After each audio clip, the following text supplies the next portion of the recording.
Hello, everyone. So we're going to get started today. I'm going to share my screen with you. Yeah. How's everyone doing? Good? Yes? Here we go. Okay. So I'm actually going to move my camera down a little bit. Hopefully it won't get in the way, but I want you to be able to see me because I think it's important that we connect with each other since we have to do so much virtual training and PD and whatever. I just want you to feel like you can actually see who I am. Welcome to GPS. How do we get there from here? That is a very good question. Actually, I'm still trying to figure that out too. So I thank you for having me. My name is Carmen Scoggins, and okay, I've got to find a better place for this, and I am a Spanish teacher in Watauga County, which is where Appalachian State University is. I teach Spanish all day, usually levels 1 and 3, and then I run over to Appalachian State and teach the methodology class for future teachers. So I kind of get to do it all. I've also taught K through 8 Spanish before. And I just finished my 27th year in the classroom. That's so hard to believe. So just know that I am just like you. I went through everything like you did last year and 2020, 2021, and I had no idea what I was doing either. So we're going to try to figure this out together. And I'm just so honored to be here. And thank you to Carmen Villalobos for inviting me to spend a little bit of time with you. You can contact me at carmenscoggins@gmail.com or follow me on Twitter at Carmen Scoggins. Our tiny URL so that you can actually have access to this presentation is get there from here. You can type all this in, and you can pause the video if you need to and type it in. So you'll have some of the examples that I've given you without having to go back and listen to me talk about it. All right, let's get started. Sorry about this video thing. I just want to make sure it doesn't get cut off. Okay. All right. So growing proficiency in students. That's my version of what GPS stands for. And we're going to tackle a couple of different learning targets today. So I can focus on what my students can do. I think that's important. All winter long, all spring long, we've heard about all these learning gaps kids are going to have. And yes, they're going to have a few issues, but let's not see them as gaps. Let's focus on where they are and what they can do. I can recalculate a new path for my students, and I can rethink possibilities for my students. These are things that are within our grasp. I know you guys are tired right now. Congratulations on finishing out the school year. And I know you want to get some rest, but hopefully a few things I say in this presentation will kind of rejuvenate you and get you pumped for the next school year. But definitely take plenty of time for yourselves to relax. So this is one path, and wouldn't it be nice if all language learners or all learners in general could go down this one path, everything, we're all together, we're all in the same car or bus or whatever, and we do the activities and everyone reaches the destination at the same time. Well, guess what? That is not exactly how learning goes in general, much less language learning. Every learner is kind of on his or her own unique journey, right? We know that from our own experiences with learning a language. So one path doesn't cut it. Now, this is my suggested path. Sorry about that. And this is where we're going to spend our time focusing on these points, okay? I made this years and years ago. One of Actful Teacher of the Year, Actful's Teacher of the Year, Nicole Naditz, made this as an infographic for her syllabus, and I was like, this is awesome. I'm going to make this as a bulletin board for my students, and I changed some of her points, but these are the ones I came up with. Now, we use the term proficiency really loosely, kind of. We understand that students don't actually begin to build proficiency until they are using the language out in the real world. But what we are doing is helping them build, right? We are scaffolding for them. We're differentiating. We are trying to provide them with learning experiences so that when they're dropped off in Mexico, like I was when I was 20 years old, they'll be able to survive. And that's our goal. And that's when proficiency actually begins. But we'll call this proficiency because hopefully we are creating lifelong language learners and they are on their unique path to proficiency. So we're going to hit these points later. Identify, reach, focus, assess, guide, train, process, and demonstrate. And the way I'm going to sort of approach this is how I thought of this initially. I probably made this wow, about 8 years ago, and how these points have sort of evolved over time. And then definitely what happened during COVID that made me think differently about the path to proficiency. So I hope this helps you on your own journey. Now, this was the pandemic path, right? Mass chaos. All of a sudden, we had to leave school. We had to leave the classroom in March. And I'm going to show you some specific personal issues in just, personal photos in just a minute, and go through some of my issues that I had. But some key shifts that we're going to talk about this afternoon or morning, whenever it is you're watching this, is we moved from our comfort zones. Now, we are good at what we do. We are classroom teachers. We know what that feels like. We go in, we do our thing, we give students something to practice, they produce the language, congratulations, yay us, right? But we left our comfort zone for the twilight zone. Literally, the pandemic threw us into a scenario that we were not prepared for. No one trained us for how to do that. And we were actually just dropped off and we're like, go ahead, survive. And that's exactly how I was, again, to talk about my study abroad experience in Mexico when I was 20, I was dropped off and had to figure out what to do next. And that's how even a veteran teacher like myself in my 27th year, I had no clue how to approach any of the remote teaching and learning. And so it was a big shift for me. We went from face-to-face, where we could just ease into the 3 modes of communication anytime we wanted to. We didn't have to worry about interpersonal tasks.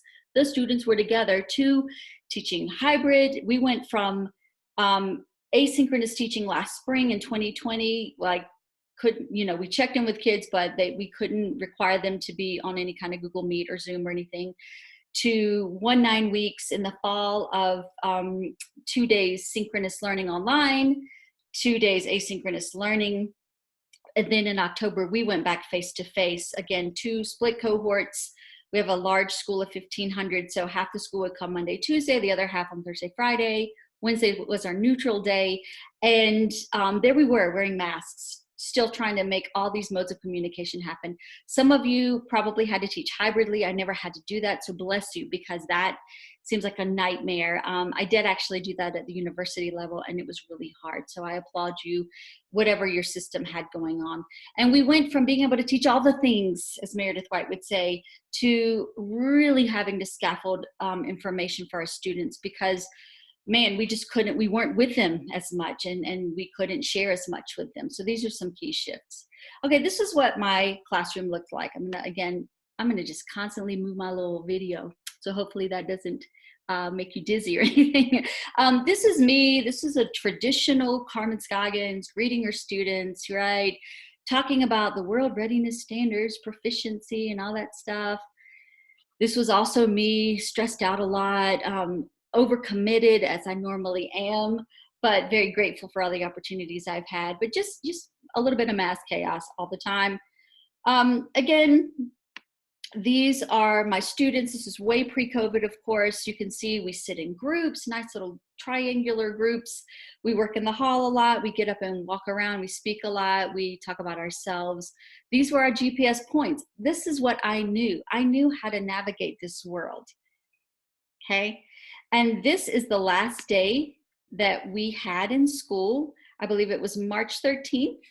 It was a Friday, and that's not easy to forget, before the governor shut down the state, right? And so we were doing our thing. We were speaking interpersonally. We were looking at some different activities. We were doing some fun things together. We played GimKid. Corona Sucks won, as you can see. We all knew that something was about to happen, but we didn't realize how big it was going to be and how truly sad it was going to be. And then we started trying to teach remotely, asynchronously. This was my new life and our new lives. And we reached out to kids via Flipgrid or email or anything that we could possibly do to still stay connected to our students. And I have to say, this little kid, Tyler, so sweet. So this was the spring of 2020, before, when everything was shut down. And I had asked them to do a couple of tasks on Flipgrid, and then they had to ask me some questions back that I would respond to, of course, back in the target language. And one of the questions he asked me, and he was like, Scoggins, I'm so sorry that I had to Google Translate this, but his question was, when do we get to come back to school? And this was like 2 weeks after everything shut down. And of course, we didn't go back to school that semester. So it just broke my heart a little bit that this freshman boy was just so concerned about when he was going to get back in the classroom. We know for us that happened October 19th of 2020. For you guys, it might have happened in 2021. I tried to create different activities for kids to do to keep them engaged. I did an online escape room and told them I was trapped in my house and they needed to help me escape, anything to try to hold their attention. But we know, again, this was our reality. This was my reality in the fall, actually. No one would turn their camera on. I was sitting there and I was just trying to get to know these kids for the first time. And, you know, I couldn't see them. And then there I was with my two screens trying to present on one screen and have the Google Meet on the other screen so I could try to make a connection with my students. And of course, grades were not good. Things, this is in Power School, and things were not good. Look at all those missing grades. So that's why people say there were a lot of learning gaps. And I don't want us to look at them as gaps, okay? Because there can't be a gap in something that you never got to do. And we'll talk about that a little bit later on. Okay, this was me setting up for the return of students. October 19th, we came back, like I said, 2 split groups, socially distanced. This is my classroom. None of those cute little pod groups that support interpersonal speaking and working together and collaborating. All that was gone. And then, of course, this was my first day. We're all wearing masks. I don't know about you guys, but I could not breathe that first day. I couldn't catch my breath. I was like, I can't talk with this thing on every day, but guess what? I did. And guess what? We still shared and learned and laughed and cried together, and it was okay.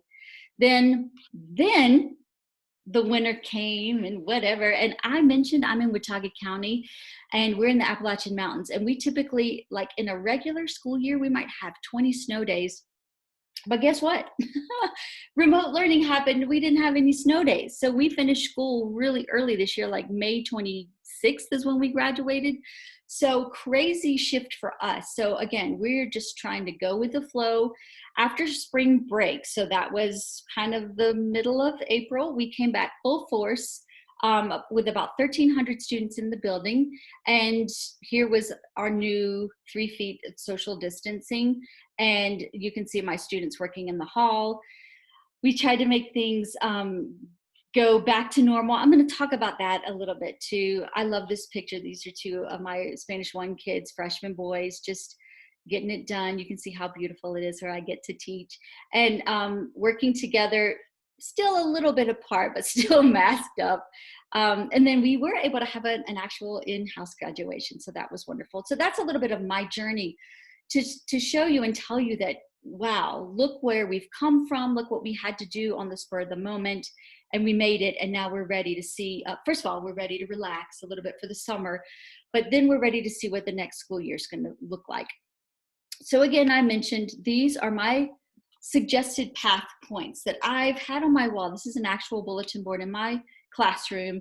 I've had these on the wall for a long time. And when I asked Carmen Villalobos what she might want me to talk about, she said, how about the path to proficiency? And I was like, okay, but I can't talk about it the way I've always talked about it. So these points are still going to be valid, but they they have changed and evolved over time. And so that's what we're going to discuss today. Okay. And we're going to start. So here's what we're going to do. We're going to go through each of these points, and I'm going to show you how kind of what I initially made this for, and how I internalized this at the beginning of this path to proficiency, and now how I see the path, how it's changed, and how I've had to change to adapt to just our new world, right? So we'll start. We're going to go in this order, just along the path. So we'll start with identify. Understand how you learn. Well, you know, that's awesome. I pride myself on building relationships with students. That's, I think, one of my strengths. Obviously, with remote learning and teaching, that was super hard. Even with the masks, you don't realize how much of a person is behind this part of the mask. And so I was like, you know, when they might pull their mask down to take a quick sip of water, I was like, that's what you really look like? Oh my gosh. I had no idea, because that's not what their eyes looked like to me. This part did not match up. But anyway, you get through that. So I always just interpreted, identify as learning styles. Okay, great. I ask my students, how do you learn? Do you know how you learn? What's your preferred learning style? Are you kinesthetic? Are you visual? Are you an auditory learner? So we would talk through those kinds of things. But then I realized that identify is so much more.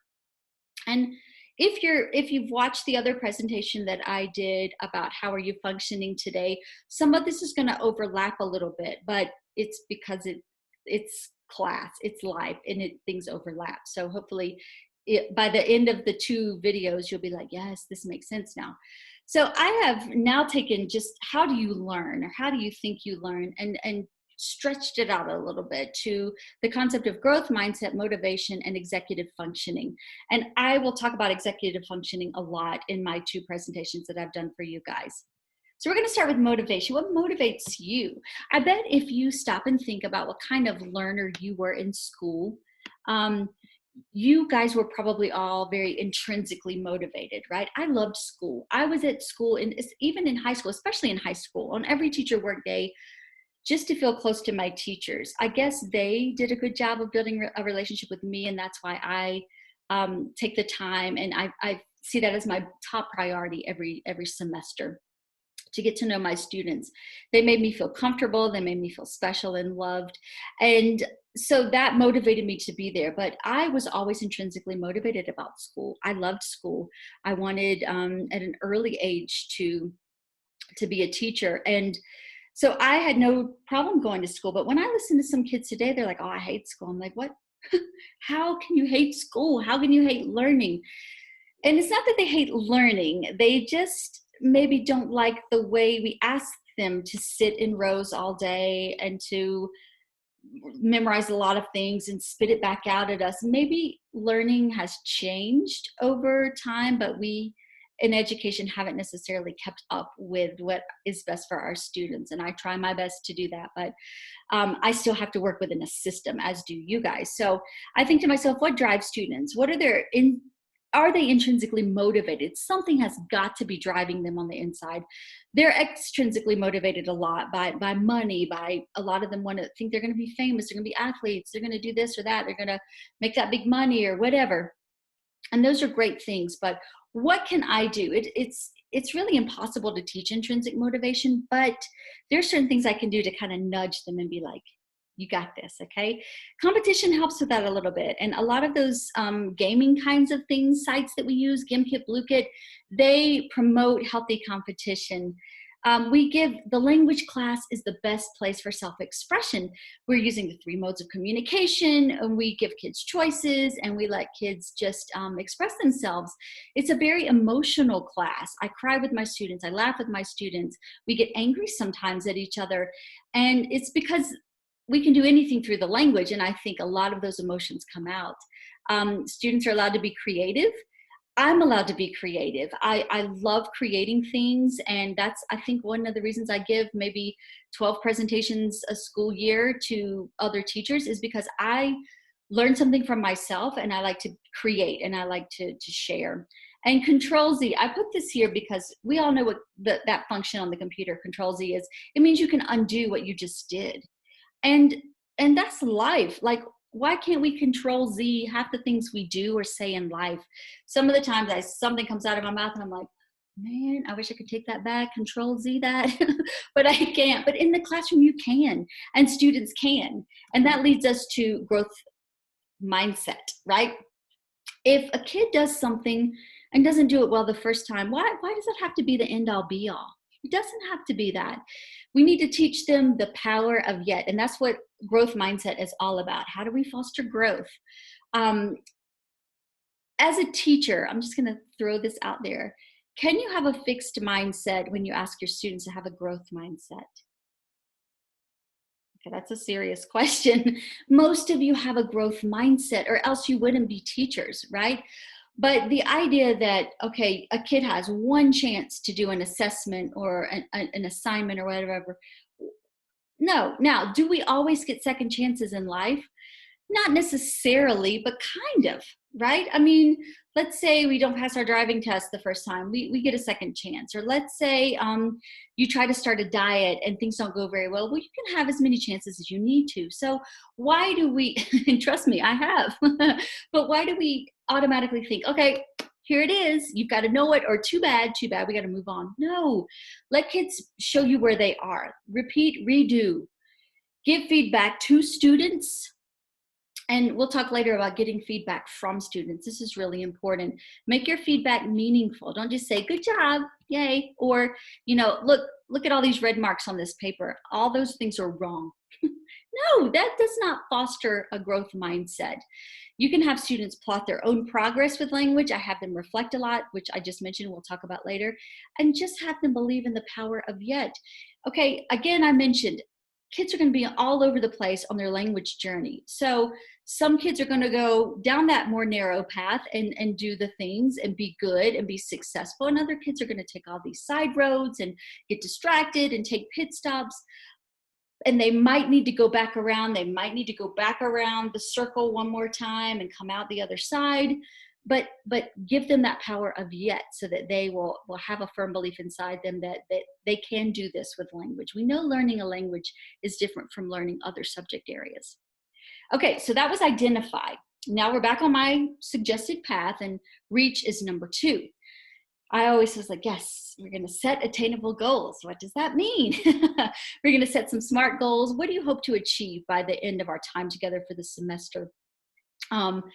But now I've added a couple of other factors, executive functioning, which I mentioned a lot more in my other presentation, so I hope you'll get to see that. And also this goes back to planning. So now I see this path to proficiency as not just a path for students, but a path for me. I have a separate teacher path, but this path works just as well for me too. So let's talk through some of these. So again, I mentioned I might have my students set a SMART goal, something that's specific, measurable, achievable, or attainable, relevant, and time-bound for our short, few weeks together. We might fill out this learner profile, and then students would tell me how they learn best, what I can do to support them, and what they like to do in their free time, whatever. They put their SMART goals here, or their SMART goal or 2 here. So that's where I saw this on my suggested path. But now I've switched over a little bit. If you're not familiar with the term executive functioning, again, I mentioned this a lot more in the other presentation I did, but executive functioning is exactly where we need to be focusing with our students. Oh my goodness. It involves memory, moving things from short-term to long-term memory, or just a working memory. We know how important that is with a language. Flexible thinking. How do my students view what we do? Do you ever ask your students for input about the activities you're doing in class? Think about that for a second. How well organized are you? Right? Does the way you set up your Canvas page or your course or whatever you do in class, does that make sense to your students, or is it just convenient for you? Ooh. Okay, how do I engage my students? How do you hold their attention span? I don't know what age group you guys teach, but Marcia Tate mentions that attention span basically correlates to your age up to about 20 minutes. So I'm pretty old.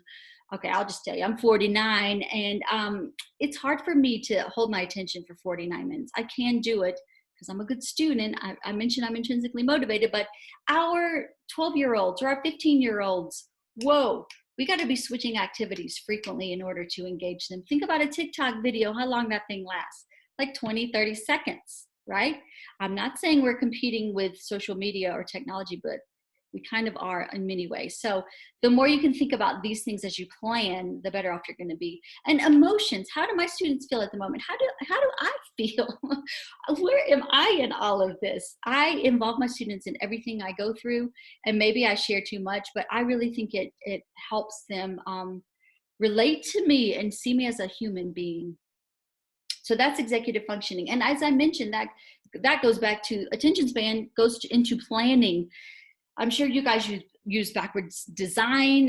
You focus on your learning targets. You might use the necessful and actful can-do statements. You guys might have your own statements in Cumberland County. These are our statements. We used to have different categories here. no idea on my way and got it. And when I did a little more research about growth mindset, I was like, we got to change the way we use this wording. So now we changed it to not yet, because that's a lot more optimistic than no idea, right? Getting there, I'm getting there, and oh, I've got this one. But here's what I wanted to show you. Don't be afraid to think about what is essential. What is essential knowledge? Now, again, I don't know how you guys operate where you are. You might have a curriculum that you follow or a textbook series that you follow, but don't be afraid to go in and tweak some of your I can statements. This was pre-COVID, all the things that we were able to accomplish. This was during COVID. We were not able to get through as much information, and that's okay. Here's where that concept of, are there learning gaps? Well, not if you pare down your I can statements, right? You can whittle down your I can statements without watering them down, without watering down the information that you share with students. So keep that in mind. We went to what is actually essential. Now, some of this is what's fun to teach, what's, but what is essential? And that got us through, in my department, that got us through the pandemic. Even so, and I am the department chair, we only have 5 people in my department, so we're super small, but they trust me and I'm so grateful. So I was thinking this spring, I was like, you know what, why do we think we need to go back to the way things were pre-pandemic? Why did the 5 units that we used to teach, why should we go back to those?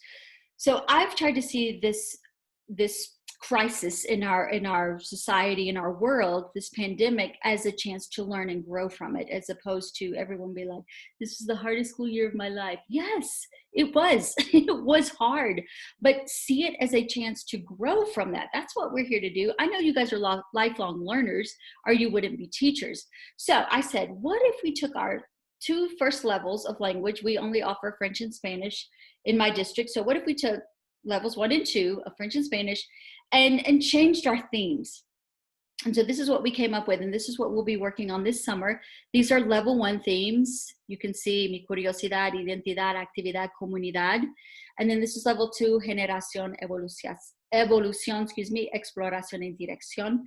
And so this encompasses some of what we used to do pre-pandemic, but so much of exploring new ways to teach things. We're going to use new or more authentic resources and give students the language they need, and not worry about verb charts and vocab lists. And now some of my colleagues, even though there are a few of us, are kind of panicking, but it's going to be fine because we're going to do it together. And again, we're seeing this time as a growth experience for us. Now is the time to make changes, if you're going to make any changes. Things have been chaotic for 3 semesters for students. So why not go in and just be like, let's start over, kind of.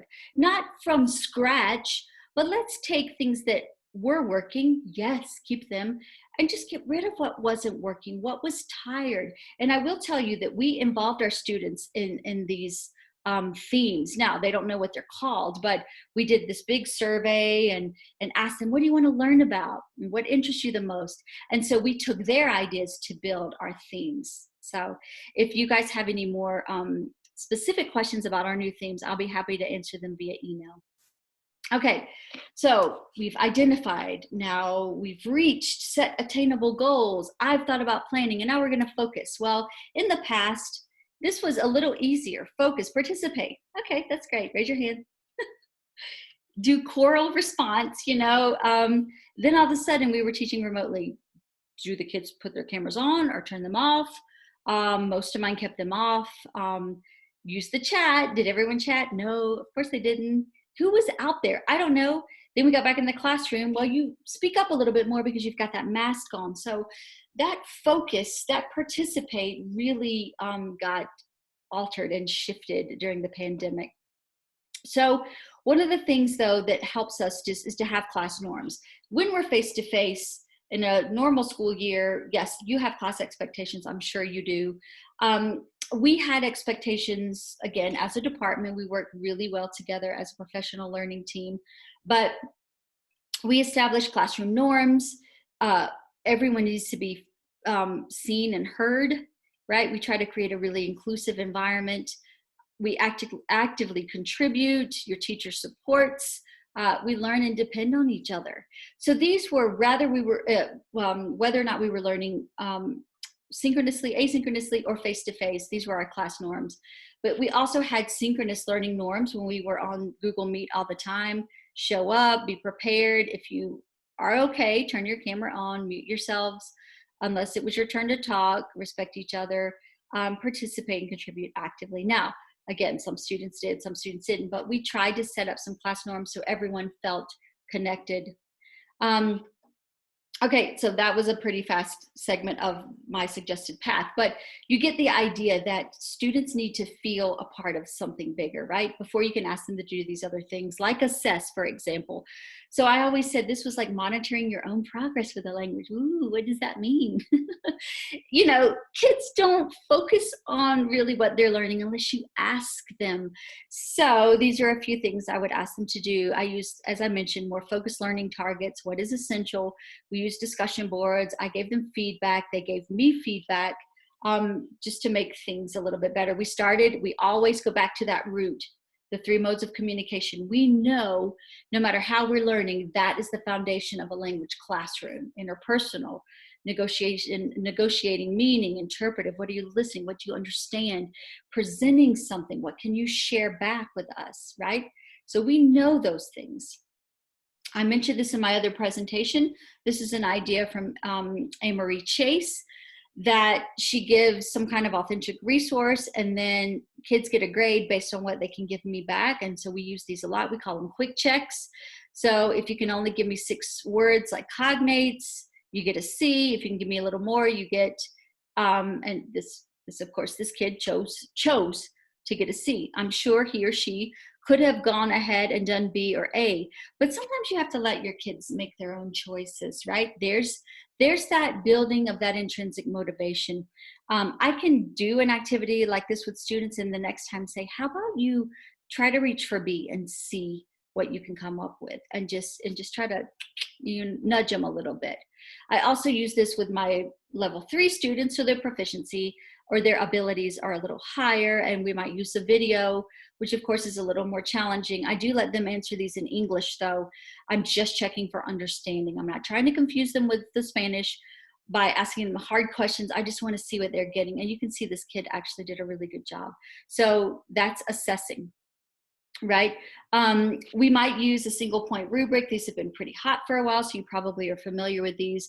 This is just a blank template. Feel free to use it or tweak it for your own needs.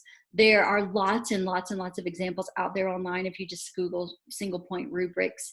This was ours. This was an example that we used. We gave the students some I can statements. Students had done a little bit of presentational writing, and then they were going to present basically their schedule, what their day was like at school, to other students in a small group scenario when we were back face to face.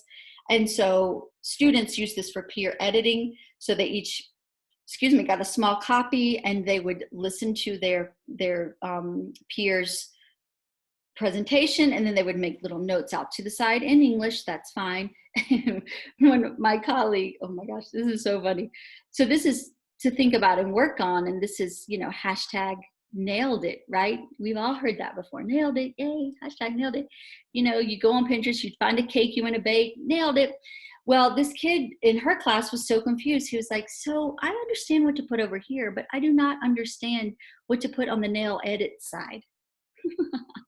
Nail edit. So we call this nail edit, but obviously it's nailed it. What did the student do well? And the kids like this. They like being able to pick things out and support each other and build each other up. And there you go. There's that growth mindset again. There's that intrinsic motivation. If a peer, a colleague, or another student that's my age can give me some feedback, I'm going to believe that, man. That's going to be golden for me. And then this is an example that my French colleague did with her students. You can see they gave some feedback at the bottom, but just see that we use these departmentally a lot. And again, this is assessing. I also use discussion boards, particularly when we were asynchronous learning back last spring in 2020. So my level 3 students always work in teams. Some teams are larger than others. And this was actually a team of 2 Emma and Jillian. One of the groups in that class had at 5, but that's okay. I let them choose. I don't restrict them, and they, as long as they feel comfortable working with other people. The idea is that natural language happens in a much smaller setting than you blurting out sentences in front of 30 other people. So I created this thing called equipos, for team. And when we went remote, or it wasn't even remote, it was totally asynchronous. I was like, please check in with your teammates. And I asked them to sit in English, because this was like literally right after we had shut the whole country down. And I said, just check on each other, respond to each other, and make sure everybody's okay. How are you feeling? What's going on? And I call this assessing, because monitoring progress is also monitoring emotions and feelings. And you can't progress in anything if you don't get to share how you feel about something. Another way that we might assess is actually with a more formal assessment. And you guys might consider doing this. Again, going back to that idea of, are there learning gaps? Again, I argue that that word gap is maybe not the right word to use. Yes, we know there are going to be some deficiencies when we start back in the fall, but try not to see them as deficiencies. Try to just meet the students where they are at the moment. But one way you might get to know what they can do is by making a pre-assessment. So this summer, these are our pre-assessments from the spring, moving from fall semester to spring semester, when we changed a little bit. But even after another semester working in a remote situation, and then a hybrid situation, not necessarily hybrid, but 2 cohorts and then full on with the students, we are going to have to change our pre-assessments for the fall. But we set it up on wiser.me. You might want to check that out. We did the modes of communication. This is the interpersonal one. These 2 represent the interpretive, and then there's the presentational. And we did them on different days, so they didn't feel like they were taking this giant pre-assessment that was really overwhelming.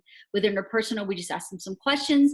We had them use the voice feature, the record button, so we could hear them speak. What do they sound like? Is their pronunciation decent? Are they missing key things? Interpretive is looking at a real life infographic and answering some questions. And then presentational, what can they say about themselves in this case?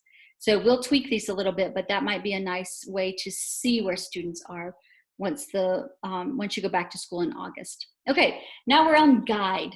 Okay, for this I always used to say, oh, help each other. Yay, great. Well, obviously help each other, support your classmates in group work, or as in my level 3s, teamwork, I call it. Group chats, of course, when we were learning remotely. And now I've stretched this out to tour guide. You guys are the tour guides, and our students are the tourists. And we'll talk about that in just a second. So this is a funny scenario. This was us learning remotely in the fall. This is a level 3 class, group of just 3 guys that work as a team. And one kid was like brushing his teeth. So we were using this to talk about what we were doing at home during the day in the language. Because, like, if you're going to brush your teeth, yes, we're going to say, toma, se cepilla los dientes, because that's what we're going to do. We're in the moment. And this was a separate Google breakout. This is before we were only allowed to use Google Meet. This was before Google Meet made breakout rooms. And so I had a million tabs open with like 6 different breakouts going on with my students, so I could pop in and out and hear what was going on in each room. And it really worked well. But they were supporting each other. Even though they were learning remotely, they were trying to stay in the language, and I was so proud of them. Even when we got back in the classroom in October, this was a different group of Spanish 3 kids, but I was like, oh my gosh, we're going to use Google Hangouts. We were all masked. We were spread out. There was not that cohesion we had before to work in those small groups. So we used Google Hangouts, and they were just, I gave them different prompts. They had to, as a team, they had to respond to each other, and they had to ask each other follow-up questions. And one of my kids finally looked at me, and he was like, hey, Scott Dog, why can't we just talk to each other? And I was like, you know what, sometimes the best laid plans aren't always what you think. But I was trying. This was right when we went back. I was terrified we were going to get sick. We were trying to stay separate. And I was like, yeah, maybe we'll try that soon. Because I realized how ridiculous I was being, that to use this technology tool when they were in the same room together. But it was more challenging being spread apart and also being masked. So anyway, we had fun with this one day. Now, I mentioned that you guys are the tour guides and our students are the tourists. Well, one of the ways we are in guide, help each other right now. One of the things that's so different about language teaching and learning is it's not like any other class. I always argue that what we do in the language class is not happening in other classrooms. I can promise you, when you walk down our hall, there's liveliness, there's music, there's movement, kids are interacting, we're making mistakes in the language, we're laughing, we're doing all kinds of things, and that's really not happening, let's say in a math class, for example. So we have this golden opportunity to be tour guides, to guide our students. But in order for our kids to be successful in the language, we have to teach them how to learn a language. So I talk about the world readiness standards with my students. We go through, what does this mean? Why is this important? We talk about how to build proficiency. I relate learning a language to anything they learned how to do. Now, we're in the mountains, so a lot of them learn to ski or snowboard, and I'm like, how did it feel to be a novice level skier? And they're like, well, I fell down a lot, I busted it a few times, I made a lot of mistakes. Well, guess what? That's exactly how you're going to be in the language. So just giving them something to hang on to. And then, I don't know if you guys are familiar with Leslie Gran, but she is amazing. You should check out her site, granforlang.com. Gran, and her name is right here at the bottom, GRAHN forlang.com. But she put out all these resources, and she has the best Pinterest board I have ever seen. So y'all get on that, Leslie Gran. But she had suggested that using, again, this goes back to sort of the norm idea. Good language learners do these things. They look for patterns. They are trying to increase their proficiency. They're going to make mistakes and take risks. So I share this with students. Again, I'm the tour guide, right? If we're about to go through a museum, the people on the tour are relying on me to tell them what to do. That's what our students are relying on us to guide them, and that's what we need to do. So tell them how to be successful in learning a language. Don't just throw them into it. Okay, yes, here we go. So this one says retention. Okay, I'm going to cover it back up, retention. All right, so we are on train now. Again, I quote, try to speak the language of my students as much as possible. And I have a lot of athletes, and I'm like, what do you do as an athlete? You don't just go to the big game. What do you do every day after school? You train, you train, you train. Anything you're going to get better at, you've got to be willing to train and put the time in, and that's what it's going to take to learn a language. So yes, we practice every day. We know some students are going to not get what we do. So retention, what do we do if students don't get it? But here's my bigger question, extension. What do we do if students do get it? How are we helping the Simone Biles of our classroom get even better? She can do all these things, all these flips and tumbles that are named after her.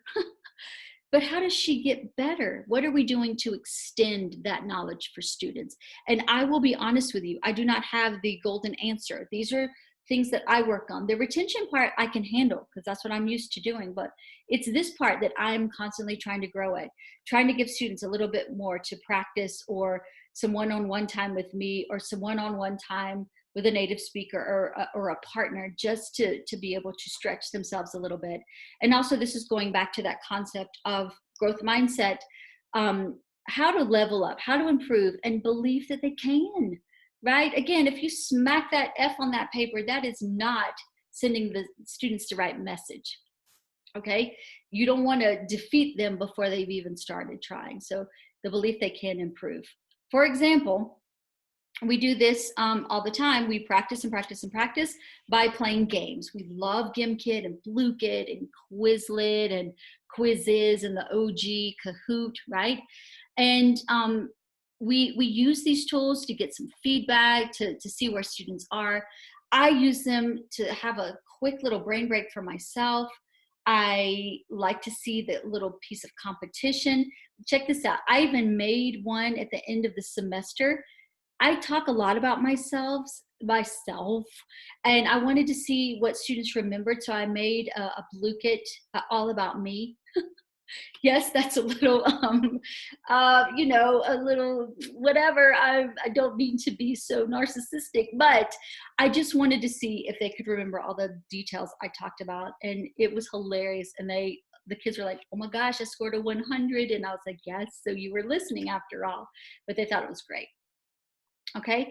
Also, again, I sometimes call this ESP Extra Support in practice. On Canvas, this would be an announcement for Canvas. Wednesdays were our neutral days, as I mentioned, and we call them flex days.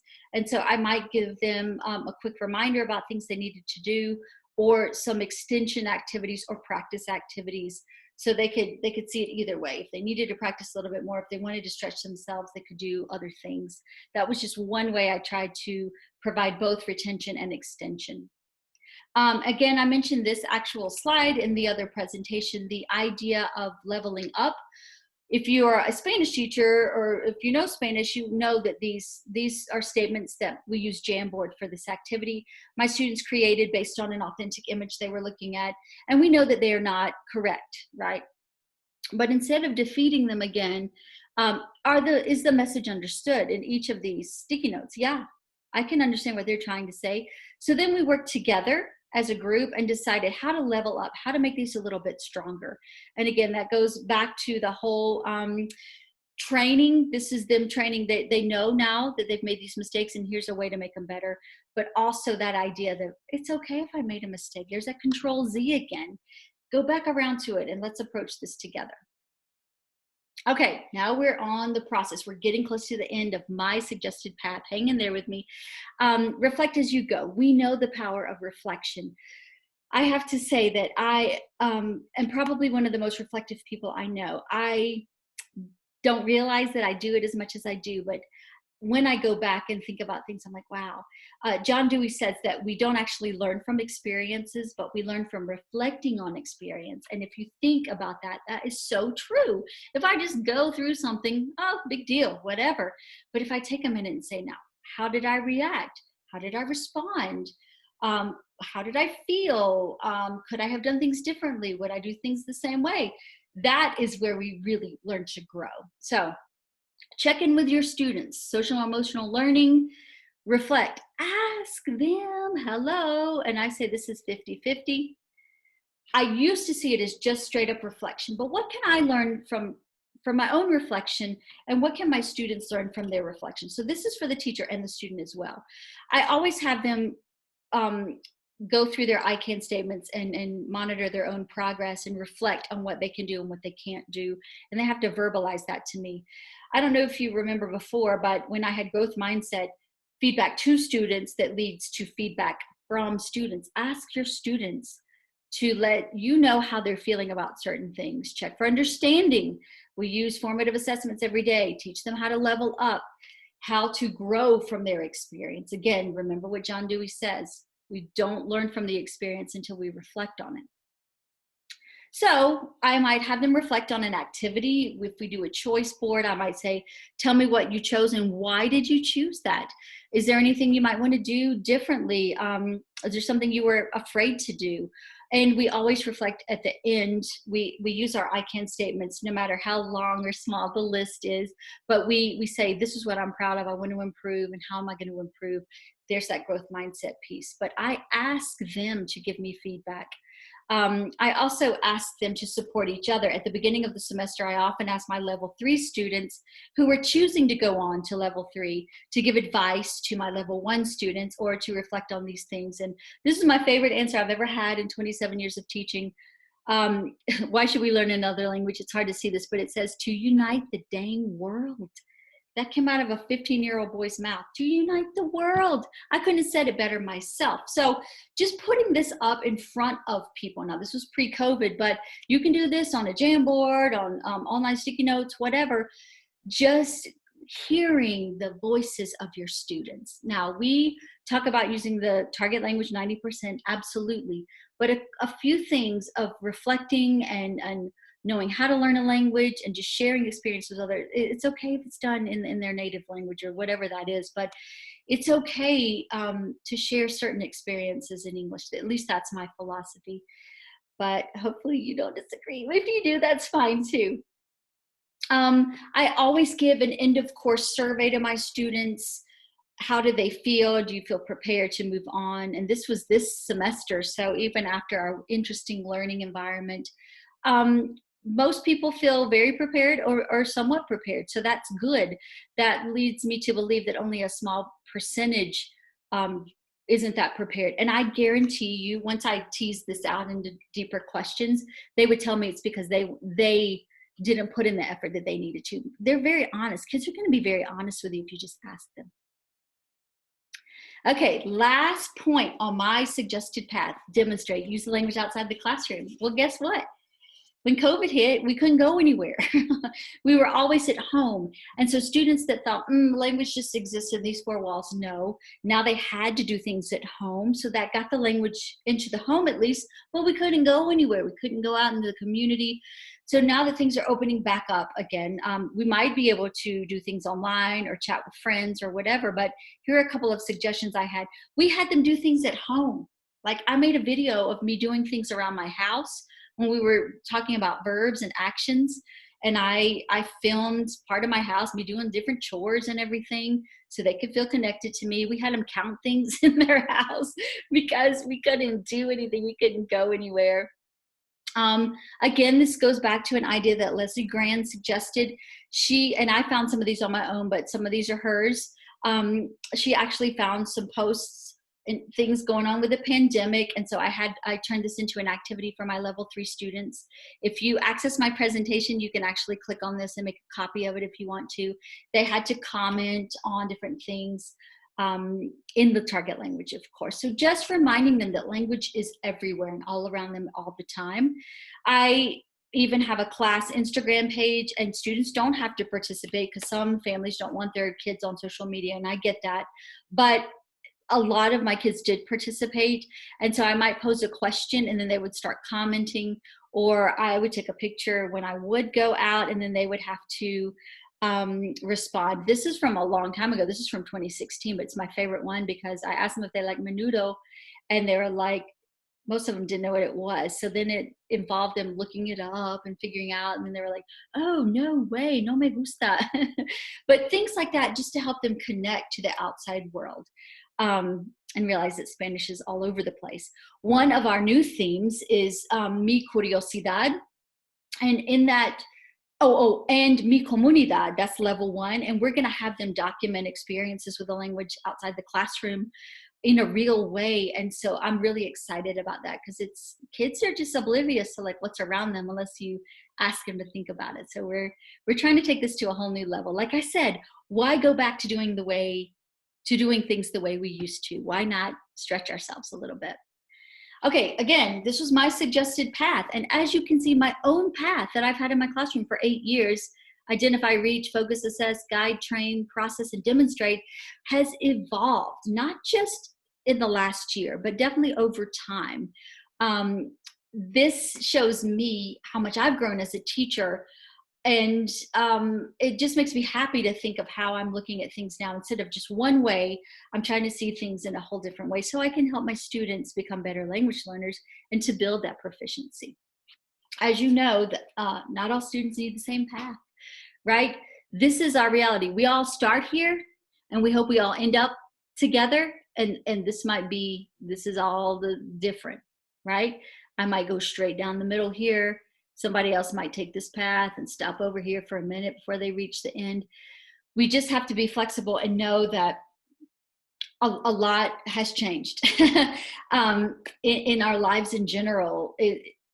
We've got to think now about differentiation, scaffolding, executive functioning to help our students get to that destination. Yes, we do want them to get to a certain point and we have certain things we need to share with them, but be okay and flexible. There's that flexible thinking. Do students see themselves in what you're doing? Ask them that. Think about that inclusive classroom. Maybe there's some things you might want to change for the fall. I love this quote too by John Dewey. If we teach today as we taught yesterday, we rob our children of tomorrow. Well, here's the truth. When COVID hit, we couldn't teach as we taught yesterday because we just couldn't do it anymore. So why go backwards now? Why think that when we start in August, things are going to go back to pre-COVID times? They're not. We've changed too much. Your students have changed. You've changed. It's a golden opportunity to seize this moment and to grow and figure things out in a new sort of way and go in a different direction. So getting students, helping them reach their proficiency. How do we get there from here? Again, I go back to my first and foremost always is building student relationships. It's got to be number one. Focus on what students can do. Stop thinking about deficiencies and gaps, and celebrate what you can do, and then move forward from there. Rethink possibilities. Take something that you used to do pre-COVID.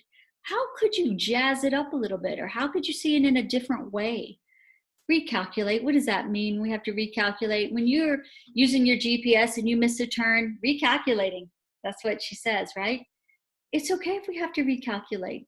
Our whole last year has been nothing but recalculating. So go with it. Think about not going back, but moving forward. Here's what I want you to reflect on. The pandemic validated these practices in my classroom or in my teaching. What did I do well? What did I do well, and what do I still do well? The pandemic made me think differently about what? Wow. For me, that has been huge. This whole presentation is me thinking differently about what I've learned. And the pandemic has enlightened my teaching in this way, right? I definitely have changed a lot. I have learned a lot. I've been frustrated. I've been sad. I've been happy. But what did it enlighten about my teaching? My 27 years in the classroom. What did it bring to light? So think about those things. Always, always, always remember to put that focus on your students, get to know them, guide them, trust them. Ask them, and if you dare to ask them, you better be willing to listen to them, empower them, and more than anything, share emotion with them, laugh with them, cry with them, be with them. They trust you, they need you, so do these things with them. And guess what? We're here. We got here from there. I still don't know where here is, but thank you so much. I did use SlidesGo to do this presentation. Again, you can reach out to me on Twitter and email. I'm happy to go over anything with you again or more deeply. And the tiny URL for this presentation is Get There From Here. Guys, I know you've got this in you. I wish you a fantastic summer. Just be kind to yourselves. Look forward to the future, but take some time just for you and your families and to just reconnect with who you are. Everything's going to be good, and we are going to get there from here. All right. Take care. Have a great summer. Thank you.